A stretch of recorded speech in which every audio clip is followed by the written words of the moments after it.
Bienvenue à En prenant votre café.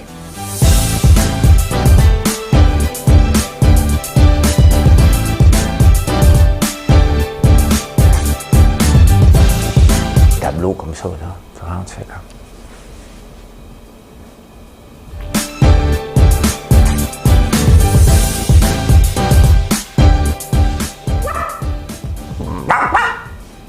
Je sais pas ce qui se passe dans ma tête un matin.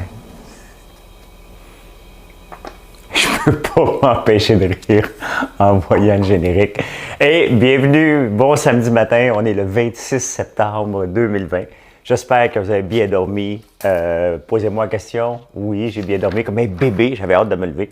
Hey, je vais essayer de condenser ça ce matin, il y a beaucoup de stock. Hey, l'UPAC, on est obligé d'en parler. Est-ce qu'ils vont aller en appel ou non? On va faire le tour. Hey, on a un défi 28 jours, hein? On va en parler. Hey, un Américain sur deux, puis le vaccin. On va en parler. Un chef pour sauver le PQ. On va parler de ça. Le Québec en autosuffisance. Grand article. Beaucoup d'articles dans le Journal de Montréal. On va en jaser, bien entendu. Investissement Québec, intéressant. On va parler de Daniel Henkel. Le vin au goût de fumée. Renaud Toul sur CBC, il est tout ça rentré dans une demi-heure. Une entente avec l'NPD, retour sur le dot-com bubble. On va regarder la bourse, même si c'est fermé aujourd'hui. On semble retourner à une bulle de 1999. Je vais en parler. On va vous montrer des graphiques à l'appui. Un paquet de nouvelles entreprises très intéressant. Et le gagnant de cette semaine sur les marchés boursiers, mais tout d'abord, vous savez, la tradition, ça ne dure pas longtemps. Ça fait mal, mais c'est nécessaire. La chanson du jour.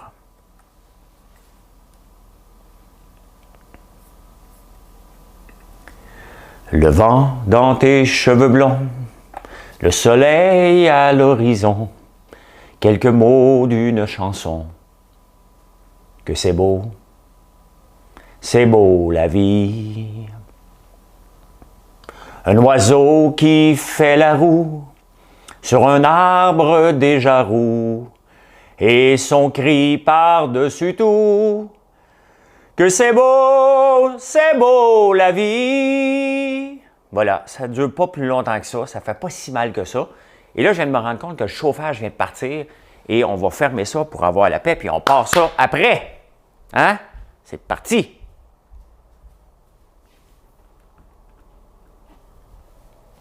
J'ai un air pulsé, moi, ici dans la maison. C'est bien cool, mais ça fait du bruit. Donc, il faut éliminer ça. Donc, on ferme le chauffage. Ça va être le fun cet hiver.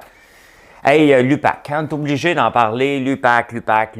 Siron est encore à radio, là, c'est ce qu'il dirait. l'UPAC.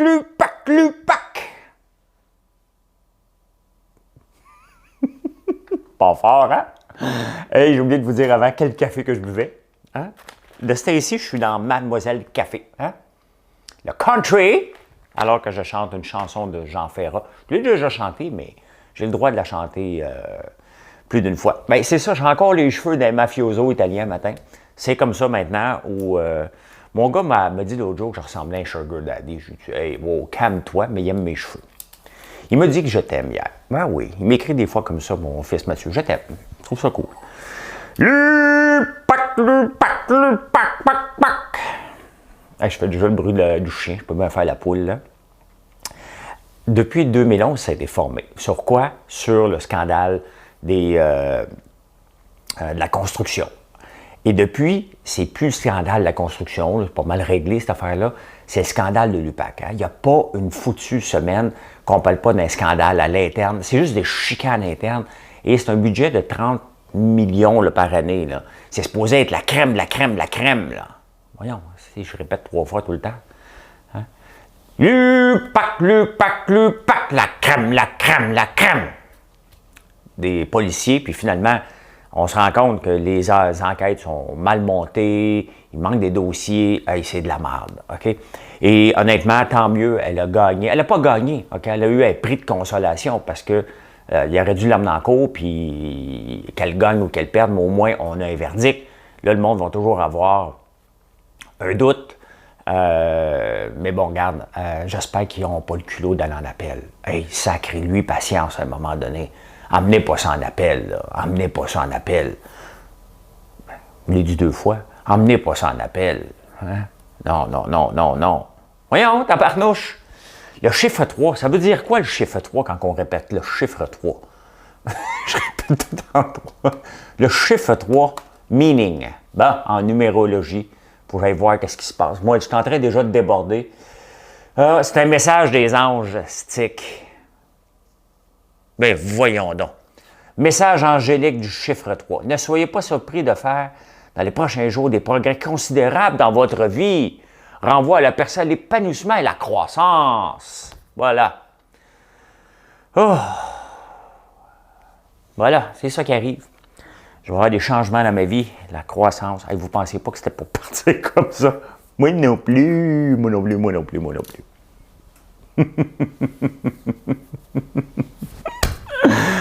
Ah, hey, on dirait que j'ai pris un coup. Mais non, j'ai rien bu hier. Je me suis encore endormi à 7h30.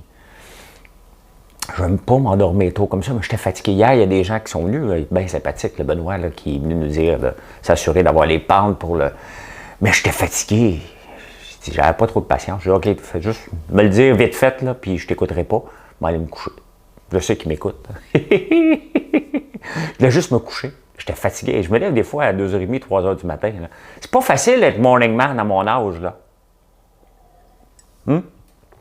Hey, c'est bien, hein, le Dubé nous a demandé de faire un défi 28 jours. Là, on va vous demander 28 jours. Ouais, ça me tente! Je voulais juste vous montrer mes bras. Je m'entraîne même plus, j'ai encore des muscles. Ça va être le jeûne intermittent qui fait ça. Ouais, fait que, ouais, il faut faire le défi 28 jours. Normalement, on fait ça au mois de février. Le défi 28 jours, pas d'alcool. Ben, c'est facile. Regarde, j'ai commencé le 5.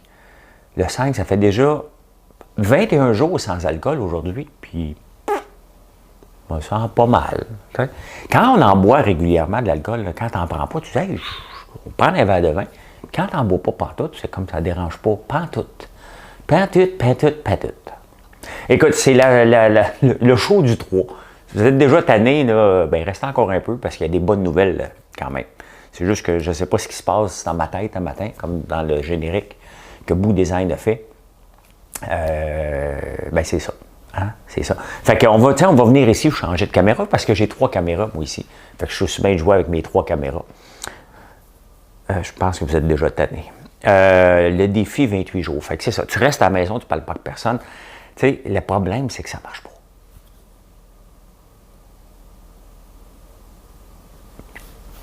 Ça ne marche pas, le défi 28 jours. Les gens n'embarqueront pas. Il faut que tu mettes des règles. Quand on a lancé le centre d'appel, nous autres, si on était, le défi, on fait confiance aux gens. On ne mettra pas des barrières sur... Pourquoi mettre des pare-feux pour pas qu'il y ait sur Internet? Il n'y a pas Facebook dans ce temps-là, mais il y avait... Il fallait voir des nouvelles. Et ça n'a pas marché. Après une demi-heure, avec 100 agents en ligne, on s'est rendu compte que tout le monde était sur les Internets. Fait qu'on est obligé d'aller tout de suite dans le réseau puis bloquer ça. Tu ne peux pas demander aux gens, faites ça, il faut que tu mettes des règles. That's it. Tu mets une règle. Regarde. C'est parce qu'on ne veut pas retourner en confinement, mais c'est parce qu'on n'aura pas le choix. On n'aura pas le choix de retourner là. Il y a des villes un peu partout dans le monde qui s'en retournent en confinement. On ne veut pas ça. Hein? Ben, les anti-masques vont toutes sortir, les théories du complot. Le gouvernement veut nous contrôler. Ben oui, il veut qu'on vive. Ils ont besoin de nous autres pour payer des taxes. Hein, oui, le gouvernement veut nous contrôler. On est plus rentable payant, vois-tu? C'est ça. Ils ont besoin des gens dans la fleur de l'âge pour payer des taxes, pour payer les folies qu'on est en train de se payer en ce moment. T'sais? Parce qu'on va être rendu à combien? 1000 milliards de dollars. Hein? On va sortir le capitaine Haddock, alors qu'il disait ça, hein, le capitaine Haddock. 1000 milliards de 1000 sabords! Puis on dit, ah my God, c'est un chiffre irréalisable. On va dépenser ça cette année. Donc c'est ça, le gouvernement, oui, il est snouro. Oh oui, il nous contrôle. Il nous veut vivants pour payer des taxes. Bon, voilà, c'est fait. Fait que si on veut être vivant, enfermez-nous. Enfermez-nous, c'est la seule chose à faire, parce que le défi 28 jours ne fonctionnera jamais. Ça ne peut pas fonctionner, le défi 28 jours, là. Oubliez ça. Oubliez ça. Hey, un Américain sur deux. 50% of US citizens, je l'ai lu en français, mais ça me tente de le dire en anglais, ça me tente de faire une chronique sur YouTube le midi en anglais. Ouais, je vais aller chercher le Canada anglais. Ben, parce que, tu sais, il faut exporter nos produits, fait que je suis moins connu dans le reste de rock, the rest of Canada. Fait que je pense sur YouTube, on va faire une chronique 15 minutes en anglais sur les nouvelles du jour. Donc, si vous parlez anglais, je vais peut-être commencer ça la semaine prochaine. Fait que 50% of Americans say no to vaccine. 50% des Américains disent, moi, c'est un vaccin, ça va être non. Je pense que les Canadiens vont dire la même chose aussi. Les Canadiens et les Canadiennes, bien entendu, vont peut-être dire la même affaire. Moi, je vais leur dire, ben, quand tu ne veux pas te faire vacciner, tu paieras quand tu vas te faire hospitaliser. Tu refuses, tu payes. Signe en bas, là. Bon, ça va être ton tour à te faire vacciner. Je refuse. J'ai des droits. OK, parfait. Refuse de te faire payer. Non, non, non. C'est un régime universel. On vit dans cette société-là, pareil. Est-ce que ça fait peur avoir un vaccin? Comme je dis, je viens juste de le dire, on n'est plus payant vivant. C'est tout simplement ça. Quand le gouvernement a besoin de nous autres de payer des taxes, il ne nous mettra pas un vaccin pour nous éliminer. Il n'y a pas peur de ça. Là, okay? Pour nous contrôler, puis on va devenir lobotomie. C'est pas une lobotomie, c'est un vaccin. Okay? Fait que moi, j'en veux un. Moi, je suis prête. Là. Quand il va en avoir un, je suis prêt. Comme ça, on va pouvoir aller respirer. Manger de l'ail, puis le dire à tout le monde, j'ai mangé de l'ail. Hein? Tu sais, manger de l'ail comme ça, là. Hey, ça, là, ça serait-tu un trip, hein? Hey, je vous raconte. Écoute, si ça pète la demi-heure à matin, on s'en fout. Hein? Manger ça comme ça, là. Comment ça va aujourd'hui, mon chum? Ça, c'est de l'ail de la voisine. Là. Ça, c'est poussé sur mes terres. Parce que j'y prête des terres en échange de... J'avais demandé des légumes pas beaux. Elle les donne aux cochons, puis elle me donne des beaux légumes. Hey, vous savez que j'ai déjà... je fais des jus verts, là, ça fait un petit bout de temps que je n'ai pas fait, là. Mais à un moment donné, je regardais, j'ai dit, tiens, m'essayer des jus de dents de lion. C'est bon pour... C'est vrai que c'est bon. C'est bon pour la santé, mais... Tu sais, quand c'est trop bon pour la santé, là, ça vient avec une contrepartie. Tu as le goût de vomir en le buvant. Là, okay? Je vous le dis tout de suite. Le jus d'oignon rouge, ça a l'air que c'est bon. Tu as le cancer, tu prends ça pendant 40 jours. Hey, wow. OK? Allez faire vos recherches, là. C'est pas une affaire anti-cancer que je vous dis, là. Je suis pas un médecin holistique. Non, je suis même pas un médecin, je suis rien. OK? T'es un gars qui s'amuse sur les réseaux sociaux à vous divertir en vous informant. Bref, je lis ça, je me dis, d'un coup, j'aurais le cancer un jour. Est-ce que je serais game de prendre un shooter de jus d'oignon? Oui, je vais le faire. Si jamais, là, je vais me tenir loin de ça, là, mais si jamais il se colle après moi, lui, là, je vais le faire. Et boy, il venait pas me voir. J'ai été au gym le lendemain, que j'avais pris un shooter de jus. Je l'ai presque vomi, ça a pris 3 fois, un petit shooter, là. T'sais. Et tabarnouche, ton corps, il sent, hein? Ça sent l'oignon rouge. Et imagine-toi si ton corps, imagine-toi la laine. Fait que la distanciation sociale avec les oignons, là, vive le vaccin. Au moins, tu peux te rapprocher. Hein? Et ça, c'est très, très, très intéressant. Le Québec produit... il y a un article dans le Journal de Montréal, vous irez le voir, là, je ne veux pas le répéter, on va en parler pendant 1 heure. Mais ce que j'ai retenu, c'est que ce que le Québec produit, dans le sirop d'érable, le Québec produit 13,04 fois le sirop d'érable qu'il produit. Est-ce que c'est bon, est-ce que c'est pas bon? Si on en exporte beaucoup, on n'a pas les chiffres sur l'exportation, bien entendu, mais il faudrait qu'on en exporte autant. Parce que sinon, on accumule des réserves. Puis la réserve, elle augmente dangereusement. Okay? Donc, il faut voir comment on le consomme. Si on en produit autant, bien, ceux qui ont des contingents, à un moment donné, ça va finir par péter. Là, okay? Donc, il faut se diversifier, il faut faire autrement, un peu comme je fais. Hein? Encore là, c'est cool vos annonces avec Claude Legault. J'adore Claude Legault, j'adore vos annonces, sont très bien. Et non, je ne serais pas un bon candidat là, pour les annonces. Mais il reste que du beurre d'érable, là, vous devriez en parler. S'il y a des annonces de map au spread puis de choses, la première annonce qu'on devrait voir, vous devez trouver d'autres alternatives que le sirop d'érable. Okay? Moi, j'en fais du popcorn, de la barbe à papa, je casse les oreilles à peu près à tout le monde, une demi-heure par jour le matin. Pendant 1h30 par jour, là, au moins, je parle de sirop d'érable puis de miel. Donc, on produit 13 fois. Il n'y a pas le miel là-dedans, mais le miel, on en importe beaucoup, beaucoup, beaucoup. Et dans le fond, on parle de ça, pourquoi? Pour l'autonomie alimentaire. Donc, c'est certain que si on regarde le sirop d'érable, il faut en exporter beaucoup, beaucoup, beaucoup. La volaille, 1,3, ça veut dire qu'on doit en exporter un petit peu, mais je doute avec les quotas qu'on a, on ne doit pas en vendre beaucoup. On doit pas, donc, c'est certain que lorsqu'on voit ça, le prix, il y a une pression sur le prix. Plus on en produit, plus il y aura une pression sur le prix. C'est la même chose avec le sirop d'érable. Donc, s'il n'y a pas de contingent ici, la pression pour descendre le prix est intense là, si on n'en produit pas assez. Les œufs, hein, 0,8, mais on a des quotas. Vous voyez comment c'est là-dessus que si on veut faire l'autonomie alimentaire, il va falloir voir, OK, qu'est-ce qu'on produit, qu'est-ce qu'on importe, qu'est-ce qu'on exporte. Hein? Puis peut-être laisser tomber des quotas dans certains secteurs. Les œufs, on en importe. Pas normal. C'est pas normal qu'on en importe quand on pourrait en produire, quand on pourrait s'autosuffire. Mais regardez ce qui a marché cet été, c'est l'agroalimentaire. L'agroalimentaire, c'est les fermes. Allez voir une ferme qui a 100 poules, plus ou moins intéressant, mais allez voir une ferme qui a 400 poules, mettons, des œufs bruns, des œufs blancs, des œufs bleus, des œufs chocolat. Imaginez-vous la ferme, vous allez voir, puis vous avez une douzaine d'œufs de différentes couleurs d'œufs. Vous savez, ça existe. Hein? Les marins donnent des œufs chocolatés. Moi, j'en ai pas de marin ici, j'ai des œufs bleus de Oracana. Donc, imaginez-vous des fermes comme ça qui se spécialisent. Les gens vont se déplacer, mais on ne peut pas, c'est 100 poules.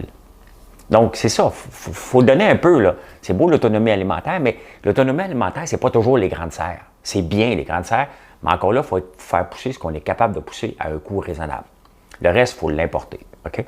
Ce que je regarde, moi, j'ai toujours été impliqué dans les moutons depuis qu'on est jeune. Mon père a quitté son entreprise de grossiste dans les années 70 pour faire un retour à la terre pour venir élever les moutons. Donc, j'ai été élevé dans les moutons. Je connaissais un petit peu. OK? Connais rien des moutons, toi? Wow! Un petit peu. Là, c'est parce que je suis né là-dedans. Faites le train, faites accoucher des femelles. On a regardé d'augmenter le ratio avec des éponges. Je connaissais un petit peu. Puis là, on s'est relancé dans Île-de-France, mais on n'est pas pressé. 0,34. Il y a beaucoup d'agneaux. On parle de moutons et de brebis, mais la réalité, là, on ne veut pas manger ça. Là. Moi, j'ai 4 béliers là, à donner. Si quelqu'un qui va avoir des béliers Île-de-France, son pur sang, ils ne sont pas enregistrés, là, mais son pur sang, j'en ai 4 de trop. Là. Si vous l'en voulez, là, ça me fait plaisir. Mais c'est pas mangeable. Là. C'est de l'agneau qu'il faut manger. L'agneau de la Nouvelle-Zélande, ben, il est rendu à pleine pelletée parce qu'on n'est pas capable de s'autosuffire, seulement 0,34. C'est là que le gouvernement doit pousser. Pas dans d'autres secteurs qu'on est déjà pour augmenter encore la production. On doit s'autosuffire et exporter. Les produits laitiers, on est over. Donc, sans exportation. Donc, il y a un problème. Les fromages, on en produit plus, 2 fois plus que ce qu'on consomme. Il y a un problème. Il y a un problème. Hey, j'ai le goût de vous parler tout de suite un peu. On va revenir à Investissement Québec. Je vous parle d'un temps que les moins de 30 ans ne se peuvent pas connaître. C'est à peu près ça quand même, le temps de 1999. Je vous emmène avec moi. Viens, je suis ici. Bon, la bourse est fermée aujourd'hui, on est samedi. Je voulais vous amener regarder rapidement, parce qu'en 1999, il y a eu une grosse bulle qui a pété en septembre, octobre 2000. Je le sais parce que je venais de me lancer en affaires avec Aïva. Je vous ai montré nos prévisions non vérifiées, avis aux lecteurs. On ne se prenait pas pour de la merde en 2000, il y a 20 ans aujourd'hui. Et je vous amène parce qu'il y a une folie en ce moment avec les nouvelles inscriptions à la bourse. Et c'est ce qui s'est passé